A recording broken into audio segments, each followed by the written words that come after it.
신명기 7장 1절에서 11절까지 말씀을 함께 봉독했습니다.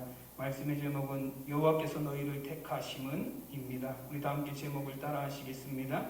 여호와께서 너희를 택하심은. 아멘.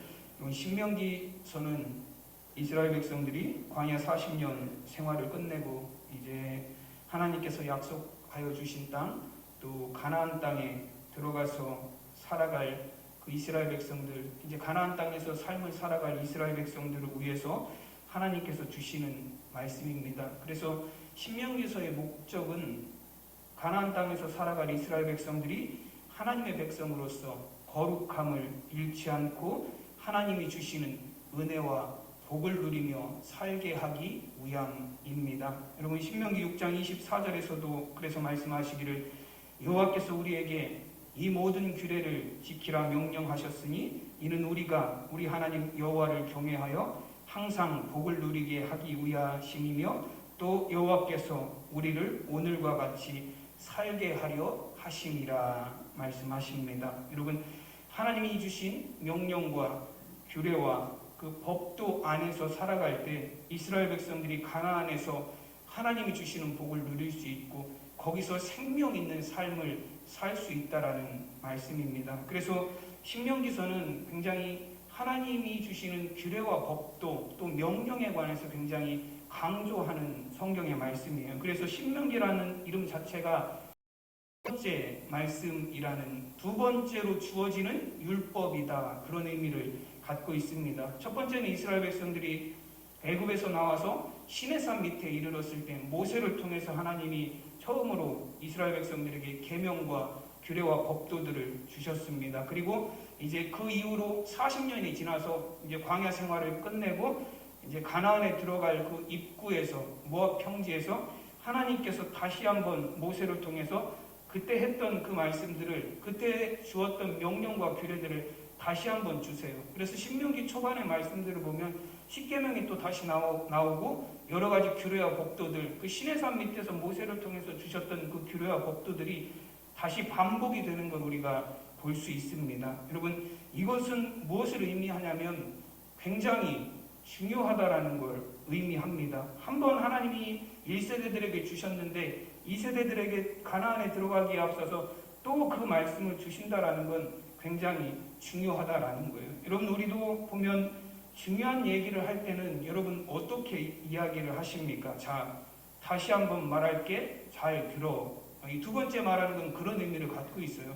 하나님께서 신명기서의 말씀을 주시는 건 이스라엘 백성들에게 그렇게 말씀하시는 거예요.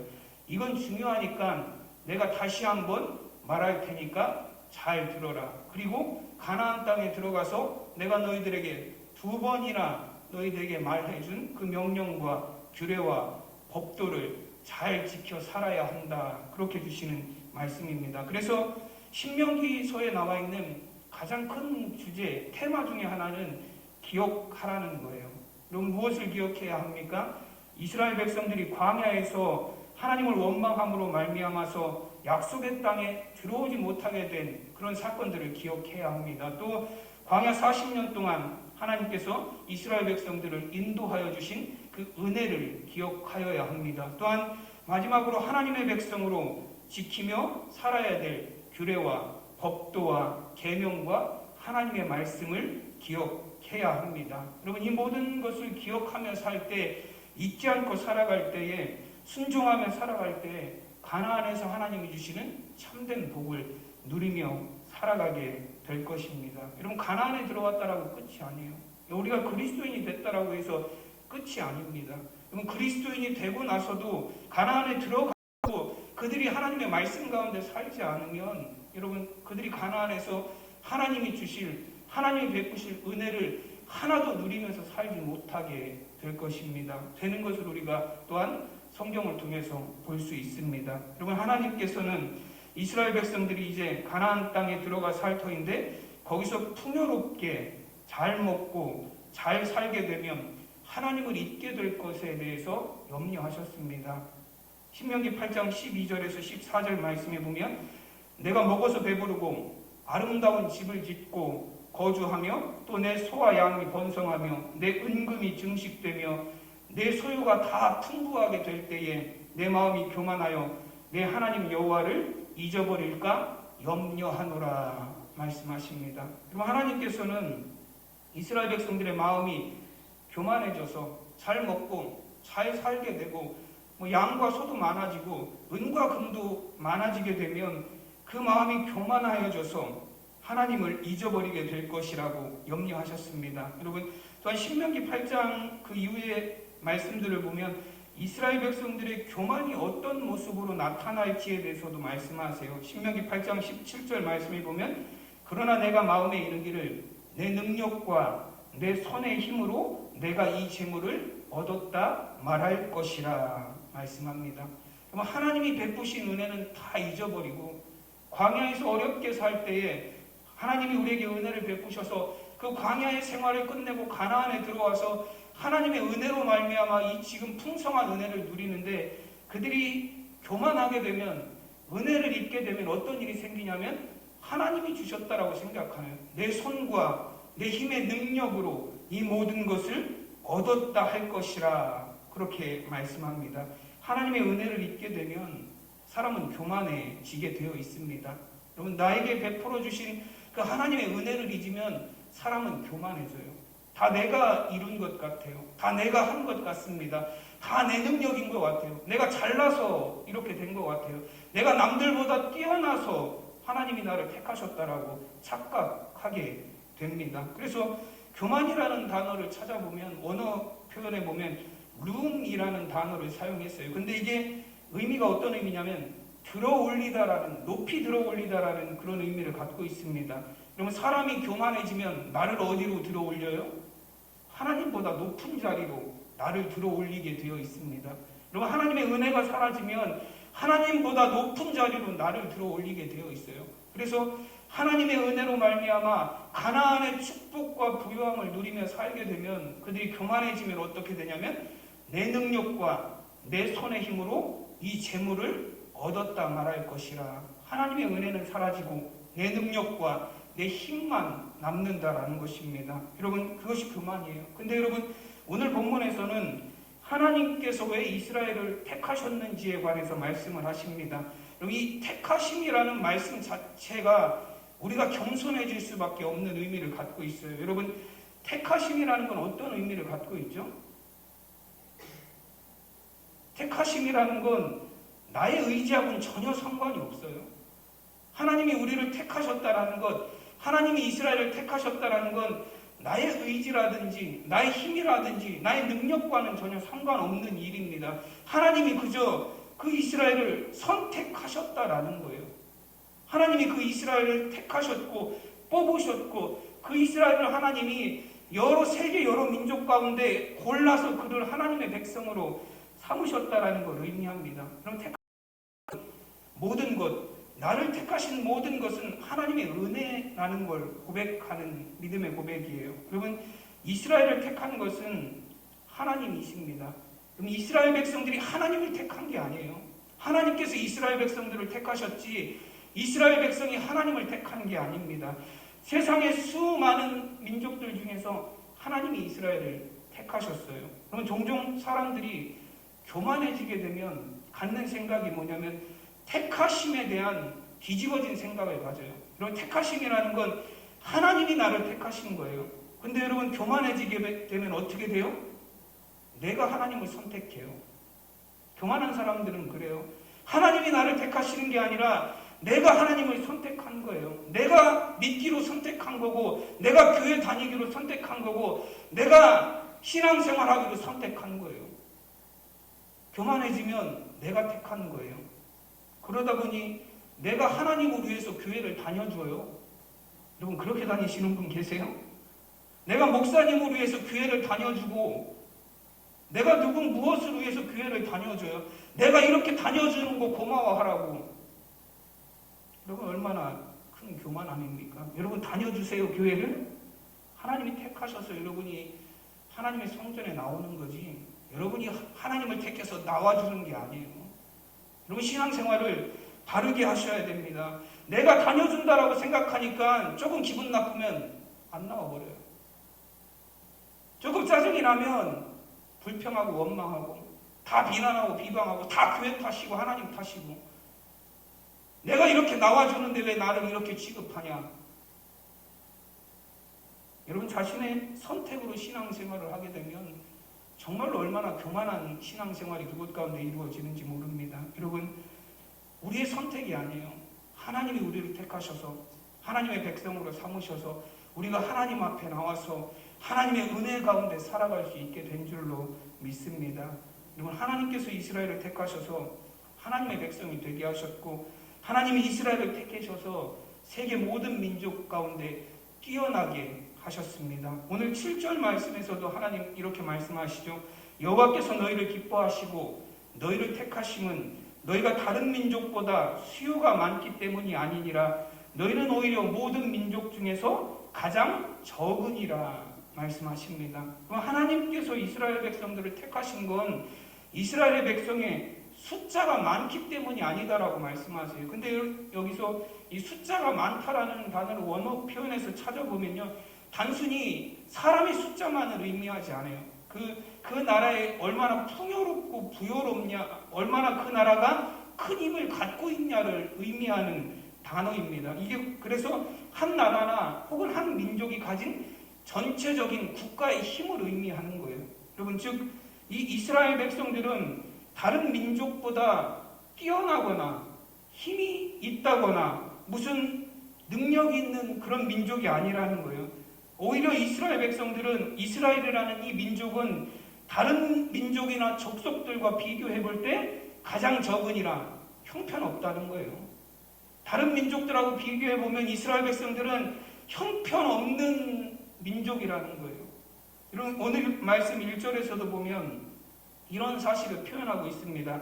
1절 말씀에 보면 내 하나님 여호와께서 너를 인도하사 내가 가서 차지할 땅으로 들이시고 내 앞에서 여러 민족 헷 족속과 기르가스 족속과 아모리 족속과 가나안 족속과 브리스 족속과 히위 족속과 여부스 족속 곧 너보다 많고 힘이 센 7 족속을 쫓아내실 때에 라고 말씀하십니다. 여러분 하나님께서 이스라엘 백성들이 들어가서 살 가나안 땅에는 7 족속이 있다라고 말씀하셨어요. 그리고 그 가나안의 7 족속은 쭉 7 족속의 이름을 말하시고 맨 마지막에 곧이라고 말씀하시면서 너보다 많고 힘이 센 7 족속이라고 말씀하십니다. 여러분 가나안에 사는 그 7 족속도 이스라엘보다 약한 족속이 하나도 없어요.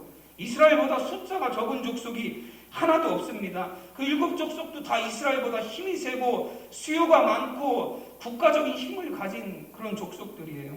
여러분 그런데 하나님께서 왜 그런 족속들을 택하지 않으시죠? 이스라엘보다 많은 족속을 왜 택하지 않으시고 이스라엘보다 힘이 있는 그 나라들을 택하지 않으시고 이스라엘보다 능력 있는 그 가나안의 주민들을 하나님은 왜 택하지 않으셨느냐라는 거예요. 왜 하필이면 하나님은 가장 적은 이스라엘, 가장 형편없는 이스라엘, 가장 능력이 없는 이스라엘을 하나님이 택하셨느냐라는 거예요. 그럼 8절 말씀에 보면 왜 하나님이 그 적은 이스라엘을 선택하셨는지에 대해서 이렇게 말씀합니다. 8절 초반절에 보면 여호와께서 다만 너희를 사랑하심으로 말미암아 라고 말씀하십니다. 여러분 하나님이 아무리 생각해보고 따져봐도 다른 강한 민족들을 하나님 다 제쳐놓으시고 이스라엘을 선택할 만한 이유가 없어요. 그러나 8절 말씀에 보면 우리는 하나님이 왜 이스라엘을 택하셨는지 분명히 알 수 있습니다. 하나님께서 너희를 이스라엘을 사랑하심으로 말미암아 해요. 그럼 비록 약하고 초라하고 숫자도 많지 않고 힘도 없는 국력도 약한 그런 이스라엘이지만 하나님은 그런 이스라엘을 사랑하셨기 때문에 선택하셨다라는 겁니다. 여러분 사랑이라는 건 조건을 보지 않는 유일한 가치입니다. 사랑은 상대방에서 얻을 유익 때문이 아니라 내가 상대방에게 줄 수 있는 것으로 만족하는 가치입니다. 여러분 하나님은 이스라엘 백성들을 사랑하셨기 때문에 그들이 비록 작고 연약하고 초라할지라도 그들을 하나님의 백성으로 택하셨습니다. 오늘은 사순절 첫 번째 주일입니다. 여러분 사순절은 예수님께서 십자가에서 죽으시고 부활하신 부활 주일을 전후로 주일을 제외한 40일 기간을 사순절이라고 합니다. 이 사순절에 우리는 우리를 위해서 십자가의 고난을 당하시고 십자가에서 죽으시고 우리의 죄를 대속하신 그 예수님의 은혜와 또 십자가의 사랑을 우리는 기억하며 묵상하며 이 절기를 지냅니다. 여러분, 예수님이 이 세상에 오신 이유는 십자가에서 죽으심으로 우리의 죄를 대속하심으로 우리를 구원하기 위해서 오셨습니다. 여러분, 예수님은 우리를 위해서 대신 죽으시기 위해서 세상에 오셨어요. 우리의 죄를 대속하시기 위해서 예수님 세상에 오셨습니다. 그러면 우리는 왜 예수님은 우리를 위해서 죽으셔야 됐느냐라는 거예요. 하나님의 아들이신 예수님이, 하나님과 동등하신 분인 그 예수님이 왜 우리의 죄를 대신해서 죽으셔야 됐느냐라는 거예요. 우리가 그렇게 가치 있는 사람들인가요? 여러분, 누가 나를 위해서 죽어줄 만큼, 누가라는 정도가 아니라 하나님의 아들이신 독생자 예수 그리스도가 나를 위해서 죽어줘야 될 만큼 내가 그렇게 세상에 가치 있는 존재이고 내가 세상에 그렇게 필요한 존재냐라는 거예요. 저는 가끔 그런 생각을 해봅니다. 나 하나 사라진다고 해서 세상에 무슨 큰일이 날까? 전혀 그럴 것 같지 않아요. 제가 사라져도 세상은 잘 돌아갈 것 같습니다. 어떻게 보면 세상적인 기준으로 보면 우리는 별다른 가치를 갖지 못한 사람이에요. 그런데 하나님은 그런 우리를 위해서 자신의 독생자인 예수 그리스도를 세상에 보내시고 죽게 하셨습니다. 왜 그렇게 하셨죠? 우리를 사랑하시기 때문에 그래요. 여러분, 세상에서 우리 가치 없는 사람일지 몰라요. 여러분, 세상적인 가치로 따지면 우리는 별거 아닌 가치일지 몰라요. 그러나 하나님이 보시기에 우리는 어떤 사람들이에요? 자신의 아들을 내어줄 만큼 가치가 있는 사람들입니다. 왜냐하면 하나님은 우리를 사랑하시기 때문에 그래요. 요한복음 3장 16절에서 말씀하십니다. 하나님이 세상을 이처럼 사랑하사 독생자를 주셨으니 이는 그를 믿는 자마다 멸망치 않고 영생을 얻게 하려 하심이라 말씀하십니다. 하나님이 세상을 이처럼 사랑하사라고 말씀하세요. 여러분, 여기에 세상을이라고 되어 있지만 여기에는 누가 들어가야 돼요? 나 자신의 이름이 들어가야 돼요. 하나님이 우리 권사님을 이처럼 사랑하사, 하나님이 우리 장로님을 이처럼 사랑하사, 하나님이 우리 집사님을 이처럼 사랑하사, 하나님이 우리 성도님을 이처럼 사랑하사, 거기에는 내 이름이 들어가야 돼요. 그럼 이처럼은 어떤 거예요? 그 아들 독생자 예수 그리스도를 주시기까지입니다. 하나님이 우리를 이렇게 사랑하셨기 때문에 독생자를 내어주시고 십자가에 죽게 하셨습니다. 여러분, 로마서 5장 8절 말씀에서는 그 하나님의 사랑에 대해서 더욱더 자세하게 설명합니다. 우리가 아직 죄인 되었을 때에 그리스도께서 우리를 위하여 죽으심으로 하나님께서 우리에 대한 자기의 사랑을 확증하셨느니라 말씀하십니다. 하나님이 우리를 사랑하실 때 그 아들 독생자 예수 그리스도를 우리를 위해서 내어주실 때 우리는 어떤 사람이었다고요? 죄인이었다라는 거예요. 하나님의 사랑을 받을 만한 자격을 갖지 못했다라는 거예요. 하나님의 사랑 앞에 나아갈 만한 아무런 자격을 갖지 못한 죄인들이었지만 그런 죄인들을 하나님 사랑하셔서 자신의 아들을 내어주셨습니다. 그리고 그것이 하나님이 우리를 얼마나 사랑하시는지에 대한 확증이라고 그렇게 말씀하십니다. 여러분, 하나님께서 이스라엘을 택하시고 하나님의 소유로 삼으시고 애굽에서 구원하신 것은 그 이스라엘을 향한 하나님의 사랑 때문입니다. 이스라엘이 어떤 조건을 갖춰서가 아니에요. 그들이 큰 민족이기 때문에도 아니고 숫자가 많아서도 아니고 하나님 보시기에 의로워서도 아니고 그들이 능력을 가져서도 아닙니다.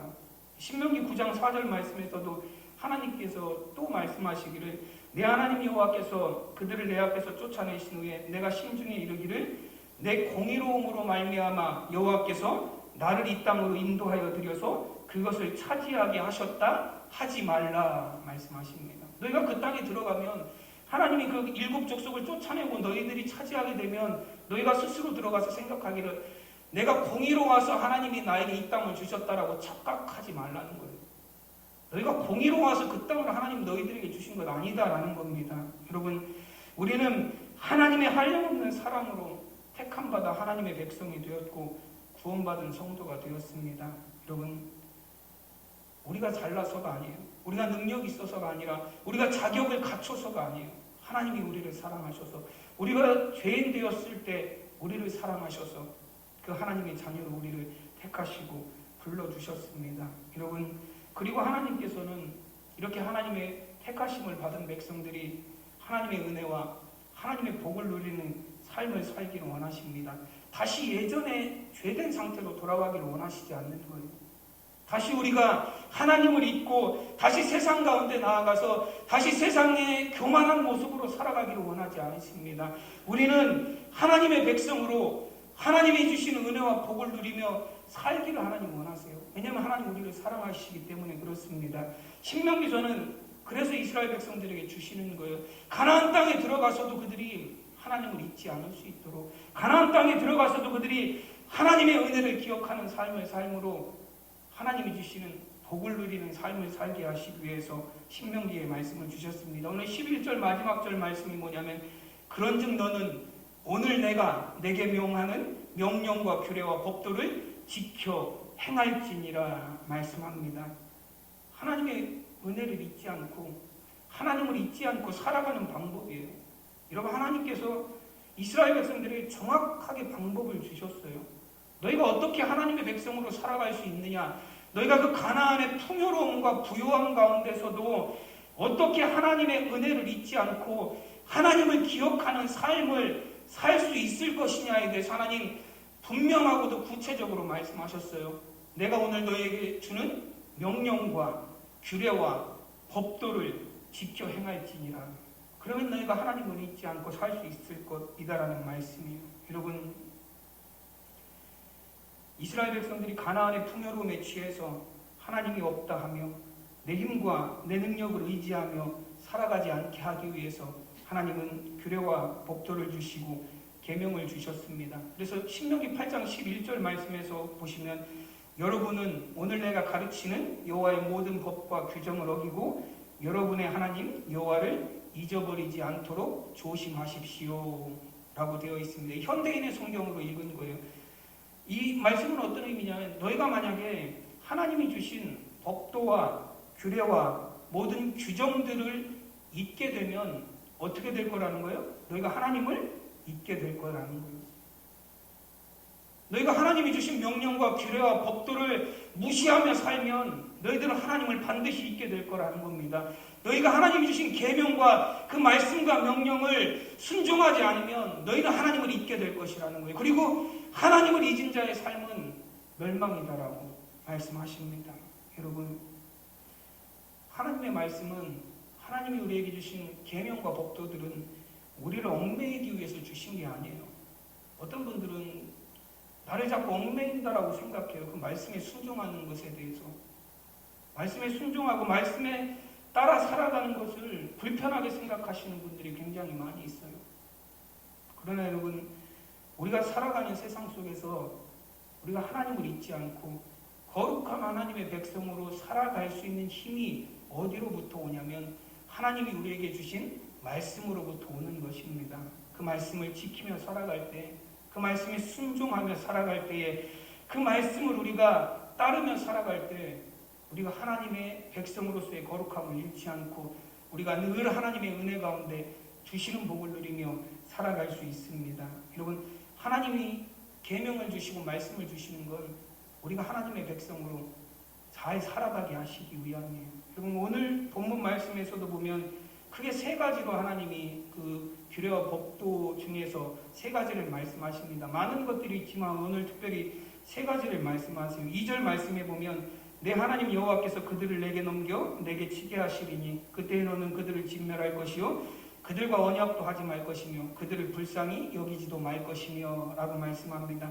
하나님께서 이스라엘 백성들에게 주시는 첫 번째 명령은 무엇이냐면, 가나안 땅에 들어가면 그 땅에 사는 모든 사람들을 진멸하라 말씀하셨어요. 여러분, 헤렘이라고 우리가 알고 있는데요, 예, 영적인 전쟁, 거룩한 전쟁이라는 의미도 갖고 있습니다. 근데 이 진멸이라는 얘기를 가서 싹 다 죽여라, 그런 의미로 받아들이면 참 곤란한 해석이 나올 수 있습니다. 근데 이 진멸이라는 것은 무엇을 의미하냐면, 하나님께서는 가나안 땅 주민들을 다 죽이는 걸 명령하신 게 아니에요. 1절 말씀에서도 보시면 하나님께서 가나안 족속들을, 그 7족속들을 어떻게 하신다라고 말씀하시죠? 너보다 많고 힘이 센 7족속을 쫓아내실 때에라고 말합니다. 이 8장, 신명기 8장에서도 마찬가지고 9장에서도 마찬가지고, 하나님은 그 이스라엘 백성들이 살아갈 가나안 땅에 있는 7족속들을 계속해서 쫓아내신다라고 말씀하세요. 여러분, 이 진멸이라는 단어를 찾아보면 금지시키다 혹은 완전이라는 의미를 갖고 있어요. 그 이스라엘 백성들이 살아갈 거룩한 땅에서 악한 것들을 금지시킨다라는 의미예요. 그래서 악한 사람들 다 거기서 쫓아내고, 우상 숭배하는 자들 다 쫓아내고, 거기를 거룩한 하나님의 백성들이 살아갈 땅으로 만들라는 말씀입니다. 여러분, 2절 말씀에서도 보면 언약하지 말고 불쌍히 여기지 말라 계속해서 말씀하세요. 굳이 몰살이 목적이라면, 진멸이 목적이라면 언약에 관해서 언급하지 않으셔도 돼요. 몰살할 사람들하고 무슨 언약을 맺습니까? 언약은 할 필요도 없죠. 근데 언약에 관해서도 언급하시는 걸 보면 이런 몰살이 아니라 그들을 다 쫓아내고 그 악한 것들을 다 몰아내는 것을 의미한다라고 볼 수 있습니다. 그래서 진멸에 담겨진 의미는, 첫째는 하나님의 심판이에요. 가나안 땅의 악함으로 하나님께서 그 땅을 심판하셔서 그 땅에 있는 모든 악을 몰아내십니다. 그래서 신명기 9장 5절 말씀에서는 너희가 공의로워서가 아니라 그들이 악하기 때문에 그들을 너희 앞에서 쫓아낸다라고 하나님이 말씀하셨어요. 그들이 악하기 때문에 그들을 쫓아내는 거다라는 거. 결국 악에 대한 하나님의 심판이 가나안 땅에 이루어지는 거예요. 그리고 두 번째는 어떤 의미가 있냐면, 이스라엘 백성들이 가나안의 악함에 물들지 않게 하시기 위함이에요. 여러분, 이 민족들이 악함으로 말미암아 내 앞에서 쫓아내미라 하나님이 말씀하셨습니다. 그들이 악하니까 너희들 앞에서 쫓아낸다라는 거예요. 여러분, 그건 어떤 의미를 갖고 있죠? 너희들 앞에서 그들을 쫓아내지 않으면 그들의 악함이 어떻게 된다라는 거예요? 너희들에게도 옮겨온다라는 거예요. 너희가 거기서 이 악한 백성들과 함께 살아가면 너희들도 그 악한 백성들과 똑같이 악하게 된다라는 거예요. 여러분, 악한 자리에 살다 보면 그 악함을 피할 수 없어요. 많은 그리스도인들이 예수님을 믿고 난 이후에도 악한 일들을 버리지 않는 경우가 많이 있어요. 이전과 똑같이 살아갑니다. 그러다 보면 결국에는 나의 악함이 물들 수밖에 없어요. 제가 처음에 목회를 했던 지역은 전도사로, 개척교회에서 전도사로 3년 동안 목회했던 지역은 어촌이에요.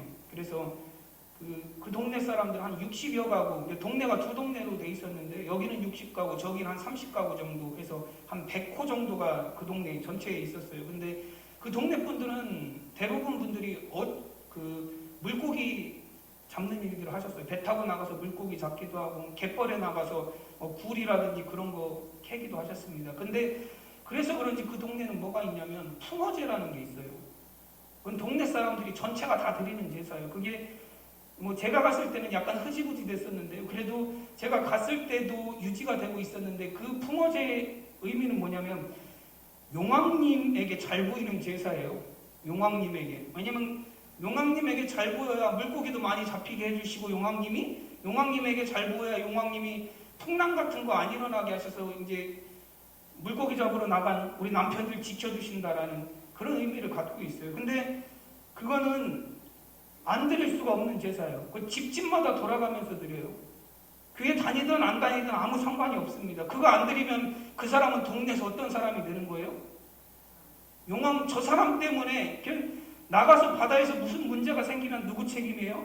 저 사람이 그 풍어제에 참석하지 않아서, 거기에 동조하지 않아서 저 사람 때문에 용왕님의 저주가 내렸다는 거예요. 그러니까 교회 다니는 사람들도 어때요? 다 참석해야 되는 거예요. 누구도 참석하지 않을 수가 없는 그런 제사예요. 동네가 다 하는 일에 나 혼자 잘났다고 빠진다고 그러면 동네에서 역적이 되는 거예요. 이런 살아가는 삶의 자리가 악하다라는 건 나도 그 악함을 벗어날 수 없다라는 걸 의미합니다. 결국 이 동네는 나중에는 다 사라졌어요. 그 갯벌이 다 간척 사업이 되면서 다 막아놓으면서 나중에는 더 이상 어업을 할 수 없게 되면서 그런 것도 다 사라져 버렸습니다. 근데 그럼 그렇게 다 진멸하지 않으면 내 삶의 자리에서, 여러분, 내가 하나님을 알기 이전에 악한 습관대로 살았던 모든 것들을 다 몰아내지 않으면 그럼 지금은 은혜가 충만해서 내가 괜찮을 것 같죠? 언젠가는 다시 되돌아가요. 언젠가는 그 악함에 내가 사로잡히고 먹혀버리고 맙니다. 사사기의 말씀이 그런 이야기들을 잘 보여주고 있잖아요. 이스라엘 백성들이 가나안 사람들을 다 쫓아내지 못했어요. 남겨놓은 그 가나안 사람들이 나중에는 어떻게 돼요? 이스라엘 백성의 옆구리에 가시가 돼서 이스라엘 백성들이 약해질 때마다 와서 침략해서 점령해요. 그리고 이스라엘 백성들이 가나안의 우상들을 섬기며 살았어요. 우리가 계속해서 주일 저녁에 열왕기 상의 말씀을 보잖아요. 어때요? 열왕기 상의 말씀을 보면 이스라엘 백성들이 바알과 하나님 사이에서 머뭇머뭇하잖아요.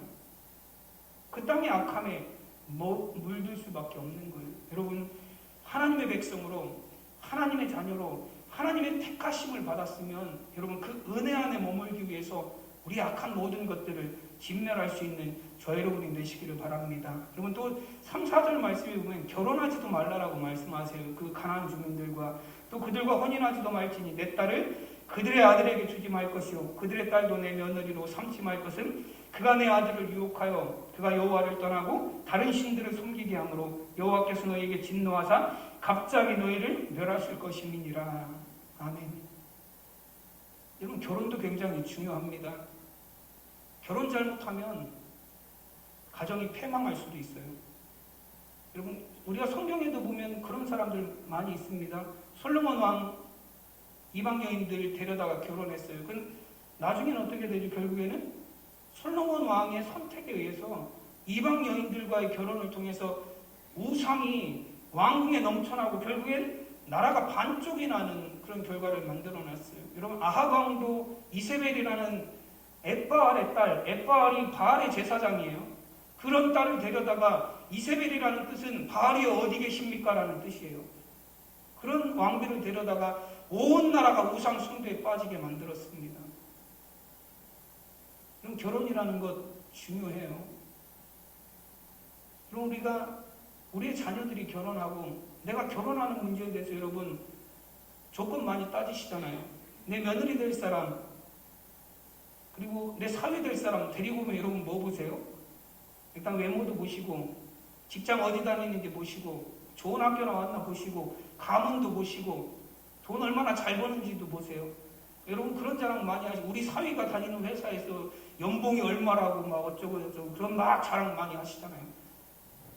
여러분 자녀들 며느리나 사위 여러분 신앙생활 잘하는 거 자랑하시는 분은 제가 잘 못 들어본 것 같아요.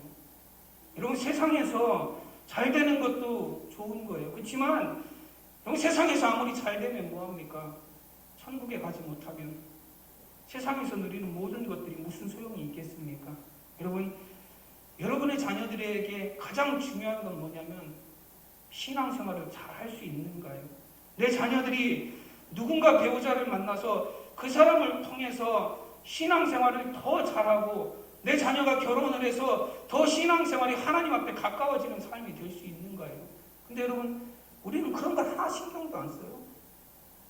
뭐 며느리 사위 종교가 뭐든 그 사람들 신앙생활 잘하든 못하든 아무 상관없어요. 세상에서 좋은 지위만 갖고 있으면 된다라고 생각하는 게 얼마나 안타까운 일입니까?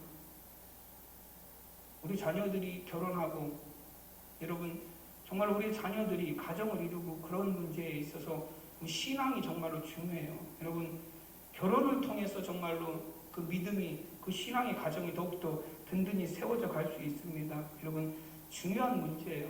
여러분 신앙의 어떤 가정을 이루어낼 수 있는 저 여러분이 되시기를 간절히 소원합니다. 제가 룻에 관한 얘기를 잠깐 드려보면 룻이라는 여인은 모압 여인이에요. 근데 이스라엘 그 백성 가정하고 결혼을 했잖아요. 그 나오미의 두 아들 중에 하나하고 결혼을 했습니다. 근데 이 두 아들이 다 죽고 나서 나오미가 모압에서 살다가 이스라엘로 다시 돌아와요. 돌아오고 며느리를 처음에는 둘 다 데리고 가다가 가만히 생각해보니까 암만 해도 안 되게 생긴 것 같아요. 그래서 가다가 중간에 너희는 다시 되돌아가라. 나 혼자 가겠다라고 얘기합니다. 그랬더니 오르바라는 며느리는 되돌아갔어요. 근데 룻은 계속 따라와요. 그래서 어머니가 뭐라고 얘기하죠? 내 동서 오르바는 내 백성과 그 신에게로 돌아갔다라고 말해요.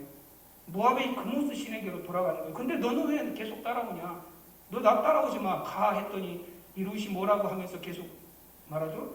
어머니의 하나님이 나의 하나님이십니다. 어머니의 하나님이 나의 하나님이십니다요. 그랬더니 나오미가 따라오지 말라고 못해요. 왜냐하면 룻의 결단은 무엇이냐면 어머니가 믿는 하나님이 이제는 나의 하나님이다라는 거예요. 이런 결단을 하고 따라오는 그 며느리를 어떻게 물릴 수 있겠습니까? 여러분, 최소한 여러분, 이 룻이라는 여인도 모압신을 섬기던 여인이에요.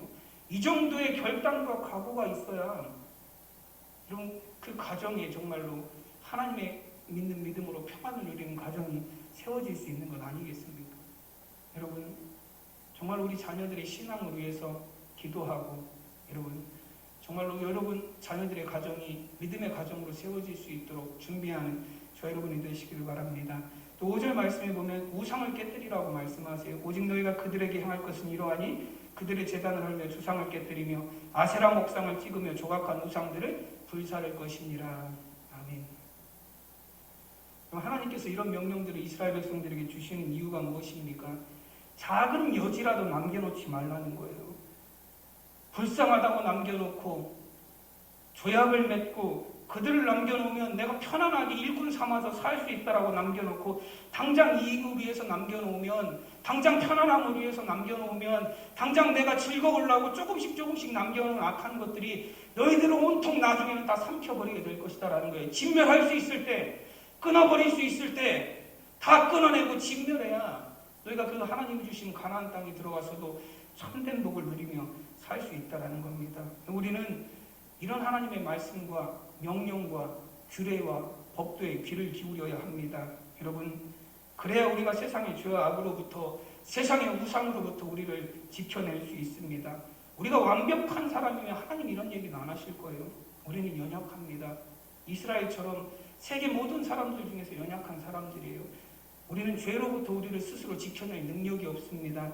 그래서 하나님께서 우리를 사랑하심으로 우리를 세상의 악으로부터 지키시고 보호하시기 위해서 하나님의 말씀을 우리에게 주시는 줄로 믿습니다. 여러분, 그 하나님의 말씀 안에, 명령과 법도 안에 여러분 거룩함을 지키며 하나님이 주시는 은혜와 복을 누리시는 저와 여러분이 되시기를 간절히 축원합니다. 기도하겠습니다. 하나님의 은혜와 사랑을 감사드립니다. 하나님, 세상의 수많은 사람들 중에서 하나님 저희들을 하나님 택하여 부르시고 하나님의 자녀 삼아 주신 은혜 감사합니다. 그 하나님의 은혜 가운데 살아가게 하시고 하나님 우리를 하나님의 백성으로 살게 하시기 위해서 주신 말씀을 지키고 순종함으로 이 땅에 하나님의 백성으로 거룩함을 이루며 살아가는 우리 모두가 되게 하여 주시옵소서. 감사하며 예수님의 이름으로 기도드리옵나이다. 아멘. 우리도 함께 찬송가 90장 우리 찬양하시면서 준비하신 예물 하나님 앞에 드리도록 하겠습니다.